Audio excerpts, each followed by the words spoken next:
قوم کے جوانوں اور میری ماؤں اور بہنوں اور دور نزدیک میں پوری دنیا میں انٹرنیٹ پر جو لوگ بھی سن رہے ہیں ان سب کی توجہ چاہتا ہوں۔ اللہ اکبر۔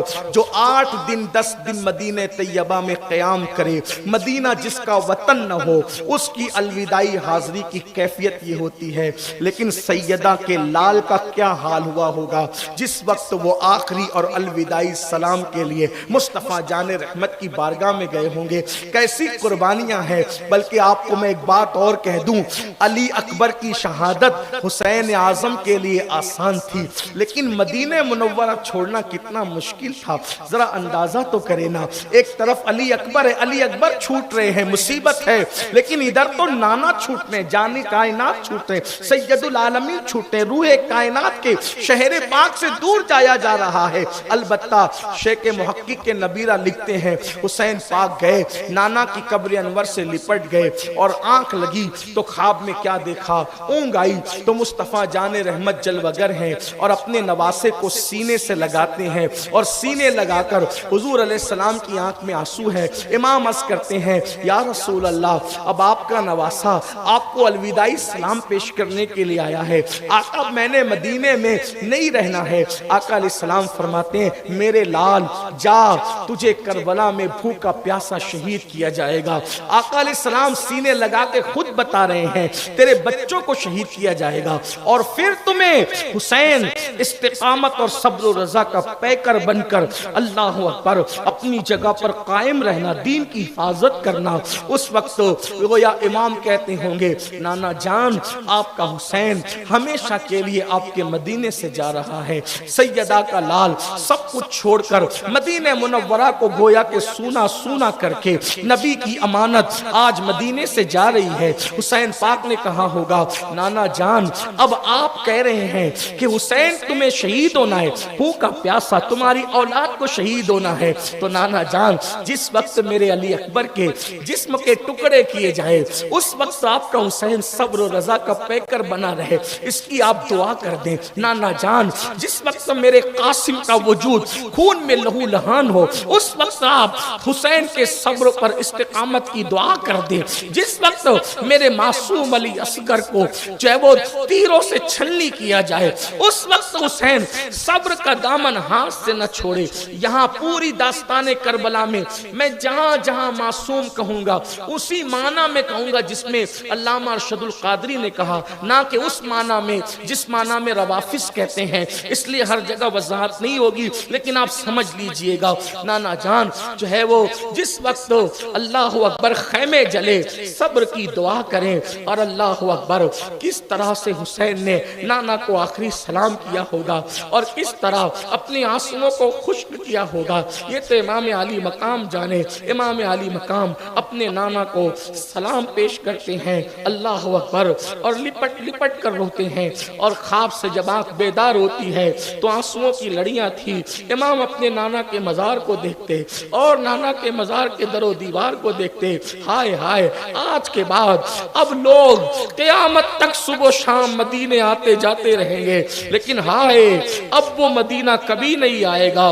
ظاہری جسم کے ساتھ جس کو رسول اللہ سینے پہ بٹھاتے ہیں، جس کو کندھوں پہ بٹھاتے ہیں، جس کے لیے نماز میں سجدے طویل کر دیتے ہیں، امام اپنے نانا کو آخری سلام پیش کر کے پھر اپنی والدہ سیدہ مخدومہ کی بارگاہ میں سلام رخصت پیش کرنے کے لیے آتے ہیں۔ انہوں نے کیسے سلام پیش کیا، کیا عرضیاں پیش کی، یہ تو میں نہیں جانتا، لیکن محض چشم تصور سے اللہ اکبر ہمارے صوفیہ نے جو بیان کیا ہے کہ امام جب ماں کے مزار پر سلام رخصت پیش کرنے پہنچے اور ہم محض چشم تصور سے دیکھتے ہیں تو ایسا لگتا ہے اللہ اکبر اللہ اکبر، چاند پورے آب و تاب کے ساتھ چمک رہا ہے، ستاروں کی انجمنیں سجی ہوئی ہے، درودوں کے گجرے لے کر کے ملائکہ زمین پہ ارض مدینہ پہ اتر رہے ہیں، اور کربلا کا مسافر سیدہ کا لال ماں کے مزار کو لپٹ کر کہتا ہے امی جان،